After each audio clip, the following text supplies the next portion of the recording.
Hello दोस्तों, तो आज के सेशन में मैं लाया हूं आपके लिए सामान्य ज्ञान जीके के टॉप 50 क्वेश्चंस जो हाल फिलहाल में होने वाले सभी एग्जाम्स के लिए बहुत ज़्यादा इंपॉर्टेंट हैं। तो क्लास में एंड तक जुड़े रहना अगर आप किसी गवर्नमेंट एग्जाम की तैयारी कर रहे हैं और जीके को इम्प्रूव करना चाहते हैं। तो आज का पहला क्वेश्चन हमें दिया गया है, भारतीय संविधान में मौलिक अधिकार किस देश के संविधान से लिए गए हैं।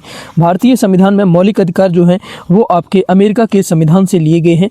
ए बिल्कुल राइट आंसर होगा। कहाँ से लिए गए हैं? अमेरिका के संविधान से लिए गए हैं। जिस भी प्रश्न का उत्तर आपको पता है कमेंट करके जरूर बताना क्वेश्चन नंबर के साथ में। 2 सेकंड आपको इसीलिए दिए जाते हैं, आप उत्तर कमेंट करने की कोशिश करें।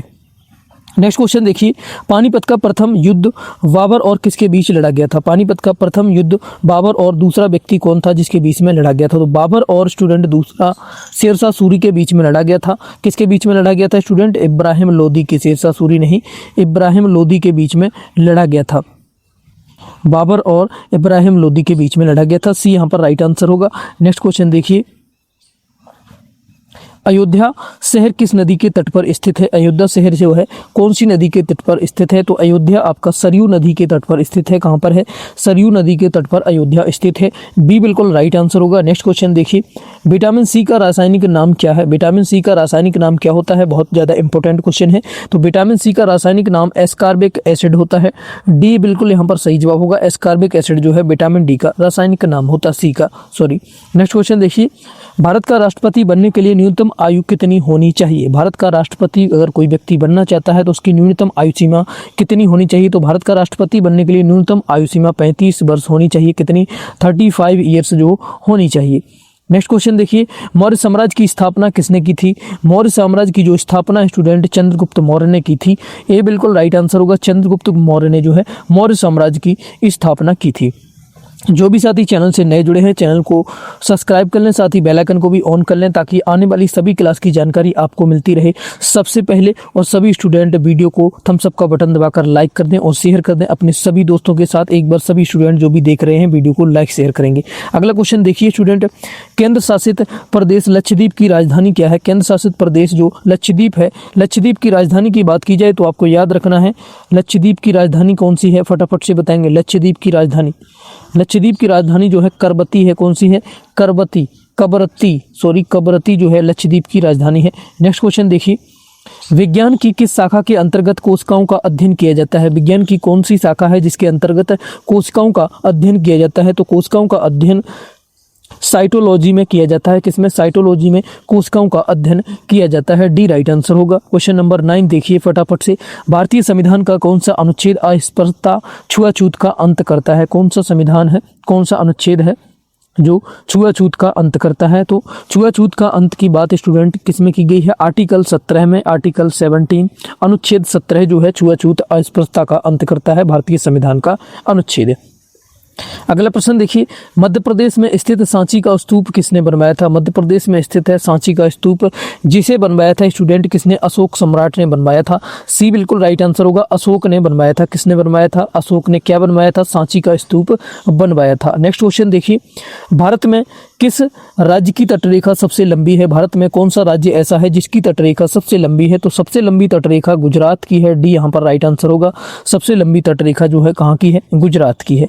नेक्स्ट क्वेश्चन देखिए, आग बुझाने वाले यंत्रों में मुख्य रूप से किस गैस का प्रयोग किया जाता है? आग बुझाने वाले जो यंत्र होते हैं उनमें मुख्यतः जो गैस भरी होती है, कौन सी गैस भरी हुई होती है? तो मुख्य पता है उनमें कार्बन डाइऑक्साइड गैस भरी होती है। कौन सी भरी होती है? कार्बन डाइऑक्साइड जो है आग बुझाने वाले यंत्रों में, जो फायर सिलेंडर्स होते हैं, जो फायर सेफ्टी सिलेंडर्स होते हैं, कार में होते हैं, फैक्ट्रीज में होते हैं, घरों में भी लोग रखते हैं, उसमें कार्बन डाइऑक्साइड जो गैस भरी होती है जो सफ़ेद सफ़ेद निकलती है। नेक्स्ट क्वेश्चन देखिए, वर्तमान में भारतीय संविधान में कुल कितनी अनुसूचियां हैं? वर्तमान में भारतीय संविधान में कुल अनुसूचियां जो हैं वो आपकी 12 अनुसूचियां हैं। कितनी हैं? 12 अनुसूचियां भारतीय संविधान में हैं वर्तमान में। सी बिल्कुल सही जवाब होगा। अगला प्रश्न देखिए, ब्रह्म समाज की स्थापना किसके द्वारा की गई थी? ब्रह्म समाज जो था उसकी स्थापना जो की गई थी वो आपकी राजा राम मोहन राय ने की थी। किसने? राजा राम मोहन राय ने। ए बिल्कुल सही जवाब होगा। नेक्स्ट क्वेश्चन देखिए इसी तरीके से, दक्षिण भारत की सबसे ऊंची पर्वत चोटी कौन सी है? फटाफट से कमेंट करेंगे, आंसर 2 सेकंड है आपके पास। दक्षिण भारत की सबसे ऊंची पर्वत चोटी जो है कौन सी है? तो सबसे ऊंची पर्वत चोटी जो है अनाईमुडी। कौन सी है? अनाईमुडी दक्षिण भारत की सबसे ऊंची पर्वत चोटी है, अनाईमुडी। बी बिल्कुल राइट आंसर होगा। नेक्स्ट क्वेश्चन देखिए इसी तरीके से, एक सामान्य स्वस्थ मनुष्य का रक्तचाप कितना होता है? एक सामान्य मनुष्य का स्वस्थ मनुष्य का रक्तचाप यानी ब्लड प्रेशर कितना होता है सामान्य मनुष्य का, बिल्कुल स्वस्थ जो हो, जिसे कोई बीमारी ना हो, तो उसका स्टूडेंट जो है रक्तचाप यानी कि ब्लड प्रेशर जो होता है 120/80 होता है। कितना होता है? 120/80 होता है। डी यहाँ पर राइट आंसर होगा, डी बिल्कुल सही जवाब होगा। नेक्स्ट क्वेश्चन देखिए इसी तरीके से, नीति आयोग का पदेन अध्यक्ष कौन होता है? नीति आयोग का पदेन अध्यक्ष जो होता है कौन होता है? तो नीति आयोग का पदेन अध्यक्ष जो होता है स्टूडेंट आपको याद रखना है प्रधानमंत्री होता है। कौन होता है? प्रधानमंत्री होता है। नीति आयोग जो आया है स्टूडेंट ये योजना आयोग के जगह पर आया है, ये बिल्कुल राइट आंसर होगा। नेक्स्ट क्वेश्चन देखिए, चंद्रगुप्त मौर्य के दरबार में आए यूनानी राजदूत द्वारा रचित पुस्तक इंडिका के लेखक कौन है? इंडिका पुस्तक के जो लेखक हैं कौन है? तो इंडिका पुस्तक के लेखक हैं मैगस्थनीज हैं। कौन है? मैगस्थनीज जो है इंडिका पुस्तक के लेखक हैं। सी बिल्कुल यहाँ पर सही जवाब होगा। अगला क्वेश्चन देखिए, किस नदी को अपना मार्ग बदलने के कारण बिहार का शोक कहा जाता है? कौन सी नदी है जिसने अपना मार्ग बदला जिसके कारण उसे बिहार का शोक कहा जाता है? कौन सी नदी है? तो वह नदी आपकी कोसी नदी है, जिसका नाम भी कोसी है और ये शोक का है, यानी कि लोग इसे कोस रहे हैं। डी बिल्कुल राइट आंसर होगा, याद रखेंगे। नेक्स्ट क्वेश्चन देखिए, कौन सी धातु सामान्य तापमान पर द्रव्य अवस्था में पाई जाती है? कौन सी जो धातु है जो सामान्य तापमान पर नॉर्मल टेम्परेचर में भी द्रव्य मात्रा में पाई जाती है, द्रव्य अवस्था में पाई जाती है? कौन सी धातु होती है? वो आपकी पारा यानी मरकरी भी जिसे कहते हैं, इंग्लिश में मरकरी कहते हैं और हिंदी में पारा कहते हैं। बी बिल्कुल राइट आंसर होगा, सामान्य तापमान पर ये द्रव्य अवस्था में पाई जाती है। नेक्स्ट क्वेश्चन देखिए, राज्य के राज्यपाल की नियुक्ति किसके द्वारा की जाती है? बहुत ज़्यादा इंपॉर्टेंट है, स्टार लगा लीजिए, रिपीट होता है एग्जाम में क्वेश्चन। राज्य के राज्यपाल की नियुक्ति जो है किसके द्वारा की जाती है? तो राज्य के राज्यपाल की नियुक्ति राष्ट्रपति के द्वारा की जाती है। किसके द्वारा? राष्ट्रपति जो है राज्य के राज्यपाल की नियुक्ति करता है। सी बिल्कुल सही जवाब होगा। अगला क्वेश्चन देखिए, मराठा साम्राज्य के संस्थापक छत्रपति शिवाजी महाराज की राजधानी का नाम क्या था? शिवाजी महाराज की राजधानी का नाम क्या था? छत्रपति शिवाजी महाराज की राजधानी जो थी कहाँ पर थी? तो उनकी राजधानी जो थी रायगढ़ में थी। ए बिल्कुल राइट आंसर होगा, कहाँ पर थी? रायगढ़ में थी। नेक्स्ट क्वेश्चन देखिए इसी तरीके से, हमारे सौरमंडल में सूर्य के सबसे निकट कौन सा ग्रह स्थित है? सौरमंडल में सूर्य के सबसे निकट कौन सा ग्रह स्थित है? तो सूर्य के सबसे निकट जो है सौरमंडल में बुध ग्रह स्थित है। कौन सा ग्रह है? बुध ग्रह जो है सूर्य के सबसे निकट स्थित है। बी यहाँ पर राइट आंसर होगा, कौन सा होगा? बुध यहाँ पर बिल्कुल सही जवाब बनेगा। अगला क्वेश्चन देखिए इसी तरीके से, विद्युत प्रतिरोध को मापने की इकाई क्या है? विद्युत प्रतिरोध जो मापते हैं उसकी इकाई क्या है? किसके द्वारा मापा जाता है? तो विद्युत प्रतिरोध की इकाई जो है ओम होती है। कौन सी है? डी राइट आंसर होगा, ओम जो विद्युत प्रतिरोध की इकाई है, मापने की इकाई है। डी बिल्कुल सही जवाब होगा। अगला क्वेश्चन देखिए इसी तरीके से, शिक्षा का अधिकार किस अनुच्छेद के तहत एक मौलिक अधिकार है? शिक्षा का एजुकेशन, राइट ऑफ एजुकेशन जो है स्टूडेंट कौन से अनुच्छेद के तहत एक मौलिक अधिकार है? तो अनुच्छेद 21A के तहत शिक्षा का अधिकार जो है एक मौलिक अधिकार है। ए बिल्कुल राइट आंसर होगा, यानी कि हर किसी को शिक्षा मिलना अनिवार्य है, शिक्षा सबको मिलेगी, ऐसा नहीं है किसी एक व्यक्ति को ही शिक्षा मिलेगी। नेक्स्ट क्वेश्चन देखते हैं इसी तरीके से, 1857 की महान क्रांति में कानपुर से विद्रोह का नेतृत्व किसने किया था? 1857 में जो महान क्रांति हुई थी उसमें कानपुर से विद्रोह जो हुआ था उसका नेतृत्व किसने किया था? तो उसका नेतृत्व जो किया था स्टूडेंट याद रखेंगे आप, नाना साहेब ने किया था। किसने? नाना साहेब ने किया था। बी बिल्कुल सही जवाब होगा, नाना साहेब ने किया था। अगला प्रश्न देखिए इसी तरीके से, भारत की सिलिकॉन वैली के नाम से किस शहर को जाना जाता है? भारत की सिलिकॉन वैली के नाम से कौन सा शहर है जिसे जाना जाता है? तो भारत की सिलिकॉन वैली के नाम से बेंगलुरु को जाना जाता है। सी यहाँ पर राइट आंसर होगा, किसे जाना जाता है? बेंगलुरु को जाना जाता है। नेक्स्ट क्वेश्चन देखिए इसी तरीके से, आगे चलने से पहले फिर से एक रिक्वेस्ट है स्टूडेंट, सभी साथी वीडियो को लाइक कर दें, जो भी देख रहे हैं थम्स अप का बटन दबाकर वीडियो को लाइक कर दें। इससे हमें कोई पैसा नहीं मिलता है स्टूडेंट, सिर्फ मोटिवेशन मिलता है, जिससे कि हम आपके लिए और मेहनत करें और अच्छी से अच्छी वीडियो बनाकर ला सकें। आप किस एग्जाम की तैयारी कर रहे हैं कमेंट करके जरूर बताना। जीके जीएस अगर इंप्रूव नहीं होती है साथियों, हमारे चैनल से जुड़े रहिए, डेली हम आपको क्लास कराते हैं, आपकी जीके एकदम ज़बरदस्त हो जाएगी। आप हमारी द्वारा कराई गई सभी क्लासेस को अगर अच्छी तरीके से करते रहेंगे, और क्लास के एंड में मैं आपको बताऊंगा इसका बिल्कुल फ्री में PDF आपको कहाँ मिलेगा, तो क्लास में एंड तक जुड़े रहना। आगे के क्वेश्चन इतने इंपॉर्टेंट हैं बहुत ज़्यादा, जो कि बार बार एग्जाम में रिपीट होते हैं। नेक्स्ट क्वेश्चन देखिए, कुत्ते के काटने से कुत्ते के काटने से मनुष्य में कौन सी गंभीर बीमारी हो सकती है? अगर कुत्ता काट ले किसी भी मनुष्य को तो उसके शरीर में कौन सी गंभीर बीमारी हो जाती है? तो कुत्ते के काटने से जो गंभीर बीमारी होती है रेबीज होती है। बंदर बिल्ली काट ले उससे भी रेबीज बीमारी ही होती है। बिल्ली, कुत्ता या फिर बंदर काट ले तो भी रेबीज बीमारी होती है। डी बिल्कुल राइट आंसर होगा जी। ये बहुत ज़्यादा खतरनाक बीमारी होती है। अगर इसका समय पर इलाज नहीं किया तो स्टूडेंट एकदम जो है इंसान जो है कुत्ते की तरह ही आकार में हो जाता है। उसी की तरह सभी वेशभूषा होती है, उसी की तरह भौंकने भी लगता है, काटने भी लगता है। नेक्स्ट क्वेश्चन देखिए, काफी खतरनाक बीमारी होती है ये। स्वतंत्र भारत के प्रथम मुख्य चुनाव आयुक्त कौन थे? स्वतंत्र भारत के प्रथम मुख्य चुनाव आयुक्त जो थे कौन थे? तो स्वतंत्र भारत के प्रमुख मुख्य चुनाव आयुक्त आपके सुकुमार सेन थे। कौन थे? सुकुमार सेन जो थे स्वतंत्र भारत के मुख्य चुनाव आयुक्त थे जब भारत स्वतंत्र हुआ था। बी बिल्कुल राइट आंसर होगा, प्रथम थे ये। नेक्स्ट क्वेश्चन देखिए, जय जवान जय किसान का नारा किस प्रसिद्ध जय जवान जय किसान का प्रसिद्ध नारा किसने दिया था? जय जवान जय किसान का जो नारा है किसके द्वारा दिया गया था? तो यह नारा लाल बहादुर शास्त्री ने दिया गया था। ये बिल्कुल राइट आंसर होगा, किसके द्वारा? लाल बहादुर शास्त्री ने यह नारा लगाया था। अगला क्वेश्चन देखिए, विश्व के किस महाद्वीप को अंध महाद्वीप भी कहा जाता है? डार्क कंटिनेंट कहा जाता है जिसे। कौन सा महाद्वीप ऐसा है जिसे अंध महाद्वीप कहा जाता है? तो विश्व का ऐसा महाद्वीप जो है वो आपका अफ्रीका महाद्वीप है जिसे अंध महाद्वीप भी कहा जाता है। सी बिल्कुल राइट आंसर होगा। ये बहुत ज़्यादा इंपॉर्टेंट क्वेश्चन है, नया क्वेश्चन है स्टूडेंट, और ऐसे ही क्वेश्चंस एग्जाम में रिपीट होते हैं तो अच्छी तरीके से आप इसे कैच करना है, अच्छी तरीके से रिवाइज कर लेना।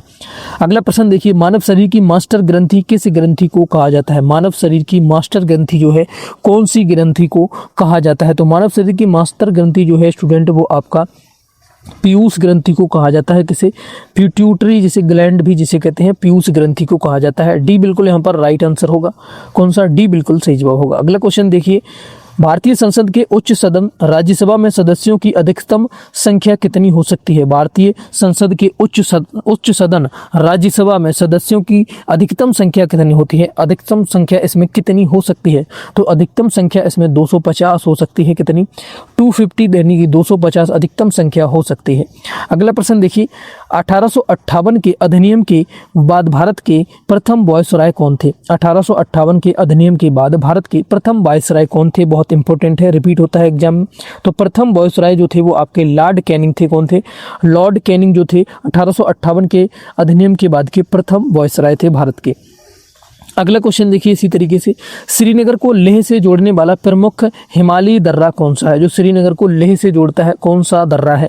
तो हिमालयी दर्रा जो है प्रसिद्ध जो श्रीनगर को लेह से जोड़ता है वो आपका जोजिला दर्रा है। कौन सा है? जोजिला दर्रा, जो काफ़ी फेमस है। डी बिल्कुल राइट आंसर होगा। ये क्वेश्चन एग्जाम में बार बार पूछा जाता है। अगला क्वेश्चन देखिए इसी तरीके से, ग्रहों को सूर्य के चारों ओर उनकी कक्षा में बनाए रखने वाले बल को क्या कहते हैं? ग्रहों को सूर्य के चारों ओर उनकी कक्षा में बनाए रखने वाले बल को क्या कहते हैं? जिससे वो उसी कक्षा में बने रहें, उस बल को क्या कहा जाता है? तो उस बल को गुरुत्वाकर्षण बल कहते हैं। क्या कहते हैं? गुरुत्वाकर्षण बल कहते हैं। बी यहाँ पर सही जवाब होगा। अगला प्रश्न देखिए इसी तरीके से, भारतीय संविधान में शामिल समवर्ती सूची का प्रावधान किस देश से लिया गया है? समवर्ती सूची का जो प्रावधान है भारतीय संविधान में वो कौन से देश से लिया गया है? तो यह प्रावधान स्टूडेंट वो आपके ऑस्ट्रेलिया के संविधान से लिया गया है। कौन से देश से लिया गया है? ऑस्ट्रेलिया से लिया गया है। ए बिल्कुल सही जवाब होगा। अगला प्रश्न देखिए, सिखों के 10वें गुरु गोविंद सिंह जी ने खालसा पंथ की स्थापना किस वर्ष कहाँ की थी? खालसा पंथ की स्थापना किस वर्ष और कहाँ पर की थी? तो स्टूडेंट खालसा पंथ की जो स्थापना की थी वो गुरु गोविंद ने की थी। कहाँ ने? किसने? गुरु गोविंद सिंह ने की थी। खालसा पंथ के संस्थापक कौन थे? तो गुरु गोविंद सिंह थे। कौन थे? गुरु गोविंद सिंह थे। सी यहाँ पर बिल्कुल सही जवाब होगा। नेक्स्ट क्वेश्चन देखिए इसी तरीके से, भारत के किस शहर को 7 टापुओं का शहर कहा जाता है? भारत का कौन सा शहर है जिसे सिटी ऑफ 7 आइसलैंड कहा जाता है, यानी कि 7 टापुओं का शहर कहा जाता है? कौन सा शहर है? तो वह आपका मुंबई है, जिसे 7 टापुओं का शहर कहा जाता है, मुंबई है। सी बिल्कुल राइट आंसर होगा। अगला प्रश्न देखिए इसी तरीके से, मानव रक्त में हेमोग्लोबिन के निर्माण के लिए कौन सा खनिज सबसे आवश्यक है? हेमोग्लोबिन के निर्माण के लिए सबसे आवश्यक कौन सा खनिज है? सबसे आवश्यक खनिज जो है वो स्टूडेंट वो आपका लोहा यानी आयरन है। डी बिल्कुल राइट आंसर होगा। हेमोग्लोबिन के निर्माण के लिए आयरन यानी कि लोहा जो है सबसे आवश्यक है। नेक्स्ट क्वेश्चन देखिए, सदन के दोनों सदनों में गतिरोध होने पर संयुक्त बैठक कौन बुलाता है? ज्वाइंट बैठक कौन बुलाता है? तो ज्वाइंट बैठक जो है राष्ट्रपति बुलाता है। कौन बुलाता है ज्वाइंट बैठक? राष्ट्रपति। बी बिल्कुल सही जवाब होगा, राष्ट्रपति द्वारा बुलाई जाती है। अगला देखिए, मध्यकालीन भारत की यात्रा करने वाला प्रसिद्ध यात्री इब्न बतूता किस देश से आया था? इब्न बतूता जो भारत आया था किस देश से आया था? तो स्टूडेंट इब्न बतूता जो है मोरक्को से भारत आया था। कहाँ से? मोरक्को से आया था। ए बिल्कुल सही जवाब होगा। अगला क्वेश्चन देखिए इसी तरीके से, विश्व की सबसे महत्वपूर्ण कृत्रिम जलमार्ग सुएज नहर भूमध्य सागर को किस सागर से जोड़ती है? सुएज नहर जो है भूमध्य सागर को कौन से सागर से जोड़ती है? तो भूमध्य सागर, सुएज नहर जो है भूमध्य सागर को वो जोड़ती है आपकी लाल सागर से जोड़ती है। किससे? लाल सागर से जोड़ती है। डी यहाँ पर राइट आंसर होगा। अगला प्रश्न देखिए, वायु और नमी की उपस्थिति में लोहे पर जंग लगना किस प्रकार की रासायनिक अभिक्रिया है? लोहे पर जंग लगना जो है किस प्रकार की रासायनिक अभिक्रिया है? तो ये ऑक्सीकरण अभिक्रिया है। कैसी अभिक्रिया है? ऑक्सीकरण अभिक्रिया है। ए बिल्कुल यहाँ पर राइट आंसर होगा।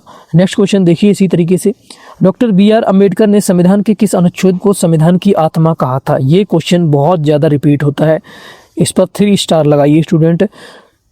कौन से अनुच्छेद को संविधान की आत्मा कहा था? तो अनुच्छेद 32 यानी कि आर्टिकल 32 को डॉक्टर बी.आर. अम्बेडकर ने संविधान की आत्मा कहा था। बी यहाँ पर राइट आंसर बनेगा। अगला प्रश्न देखिए इसी तरीके से, दिल्ली स्थित ऐतिहासिक लाल किला का निर्माण किस मुगल सम्राट ने करवाया था? लाल किला का निर्माण जो है कौन से मुगल शासक ने करवाया था? तो लाल किला का जो निर्माण करवाया था वो आपका शाहजहां ने करवाया था। सी यहाँ पर सही जवाब बनेगा। किसने करवाया था? शाहजहां ने लाल किला का निर्माण कराया था। भारत के मानचित्र पर कौन सी अक्षांश रेखा देश के लगभग मध्य से होकर गुजरती है? कौन सी अक्षांश रेखा है जो देश के लगभग मध्य होकर यानी कि बीच से होकर गुजरती है? कौन सी रेखा है स्टूडेंट? तो वो आपकी कर्क रेखा है। कौन सी है? कर्क रेखा है। ए यहाँ पर बिल्कुल सही जवाब बनेगा, कर्क रेखा है। नेक्स्ट क्वेश्चन देखिए इसी तरीके से 48, हवा की गति मापने के लिए किस वैज्ञानिक यंत्र का उपयोग किया जाता है? हवा की गति मापने के लिए किस वैज्ञानिक यंत्र का उपयोग किया जाता है? तो हवा की गति मापने के लिए एनेमोमीटर का उपयोग किया जाता है। किसका? एनेमोमीटर। डी यहाँ पर राइट आंसर होगा, जिससे हवा की गति मापी जाती है। किससे? एनेमोमीटर के द्वारा मापी जाती है। क्वेश्चन नंबर 49 देखिए इसी तरीके से, स्वतंत्र भारत के किसी राज्य की प्रथम महिला राज्यपाल बनने का गौरव किसे प्राप्त है? स्वतंत्र भारत की किसी राज्य की प्रथम महिला राज्यपाल यानी कि प्रथम महिला राज्यपाल कौन बनी थी स्वतंत्र भारत की? तो प्रथम महिला राज्यपाल थी वो आपकी सरोजिनी नायडू थी। सभी को पता होना चाहिए, सरोजिनी नायडू जो थी स्वतंत्र भारत की प्रथम महिला राज्यपाल बनी थी। बी यहाँ पर राइट आंसर होगा। अगला प्रश्न देखिए, अंतिम क्वेश्चन है आज के सेशन का, भारतीय स्वतंत्रता संग्राम के दौरान ऐतिहासिक गांधी इरविन समझौता किस वर्ष संपन्न हुआ था? गांधी इरविन जो समझौता है कौन से वर्ष संपन्न हुआ था? 1928, 1930, 1931 या फिर 1932? ये क्वेश्चन स्टूडेंट आपको दिया जाता है SW के लिए, होमवर्क का ये क्वेश्चन है, जिसका आंसर आप लोग कमेंट करके बताएंगे क्या है इसका बिल्कुल सही जवाब। और स्टूडेंट कमेंट करके बताना 50 में से आज का आपका स्कोर कितना बना है। स्कोर जरूर कमेंट किया करिए, आप लोग स्कोर कमेंट नहीं करते, स्कोर कमेंट करके जरूर बताना आज आपने कितने क्वेश्चन सही कर पाए हैं। और क्लास को आपने लाइक शेयर तो कर ही दिया होगा स्टूडेंट, इसमें कहने की जरूरत नहीं। जिन भी साथियों ने अभी भी लाइक नहीं किया तो लाइक कर दें और साथ ही चैनल को सब्सक्राइब जरूर कर लें। यूट्यूब पर बिल्कुल फ्री है, जिन भी स्टूडेंटों ने नहीं किया है बिल्कुल फ्री में स्टूडेंट जीके जीएस की एक जबरदस्त तैयारी कराई जा रही है। और स्टूडेंट हमारा एक दूसरा चैनल भी है जिसका लिंक आपको नीचे ही मिलेगा हमारे चैनल पर, उसको भी जरूर सब्सक्राइब कर लें। वहाँ पर भी हम आपको डिटेल में जीके जीएस कवर करा रहे हैं। वहाँ पर हम हिंदी के भी क्लास करवाएंगे स्टूडेंट, जो बहुत ज़्यादा इंपॉर्टेंट है।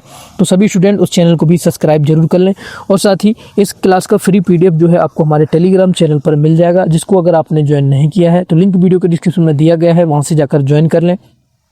और वहाँ पर स्टूडेंट हमारे इंस्टा और फेसबुक पेज का भी लिंक मिलेगा, उसको भी जरूर फॉलो कर ले हमें वहाँ से भी आपको अपडेट मिलती रहती है। टेलीग्राम पर अभी बैन था स्टूडेंट आज 22 तारीख तक के लिए, बैन अगर हट जाएगा तो स्टूडेंट आप उसे आसानी से ज्वाइन कर पाएंगे और वहाँ पर आपको आसानी से PDF वगैरह और क्लासेज की जानकारी आपको मिल जाएगी। अभी बैन है स्टूडेंट, तो हो सकता है शायद आप ज्वाइन ना कर पाएँ स्टूडेंट। आपको पता है नीट एग्जाम की वजह से इसको बैन किया गया है भारत में। तो स्टूडेंट अगली क्लास में मिलते हैं, तब तक के लिए थैंक यू, जय हिंद। इसका साथियों क्वेश्चन का आंसर कमेंट करके जरूर बताना और स्टूडेंट ये स्कोर कमेंट करके लिख कर जाना जितना भी स्कोर आपका बना है आज की क्लास में। स्टूडेंट डेली क्लास चलती है स्टूडेंट, रात 8 बजे क्लास चैनल पर आ जाती है। थैंक यू, जय हिंद।